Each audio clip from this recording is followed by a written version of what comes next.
الحمد للہ وحدہ والصلاة والسلام علی من لا نبی بعد اما بعد۔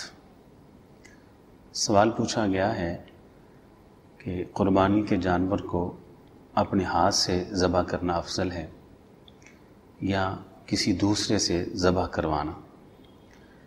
تو قربانی کے جانور کو اپنے ہاتھ سے ذبح کرنا ہی افضل ہے، اور اگر کسی دوسرے سے قربانی کا جانور ذبح کروایا جائے تو یہ بھی جائز ہے۔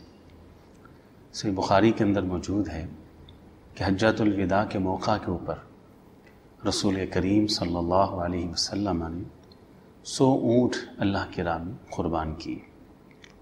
ان میں سے 63 اونٹ جو ہیں انہیں اپنے ہاتھ مبارک سے نہر کیا، اور باقی جتنے اونٹ بچے تھے تقریباً 37، تو ان کو حضرت علی رضی اللہ تعالی عنہ کو کہا، انہوں نے ذبح کیے۔ تو یہ حدیث اس بات کی دلیل ہے کہ قربانی کے جانور کو اپنے ہاتھ سے ذبح کرنا افضل ہے، اور اگر کسی دوسرے سے ذبح کروایا جائے تو وہ بھی جائز اور درست ہے۔ اللہ ہمیں سمجھ کے عمل کی توفیق عطا فرمائے۔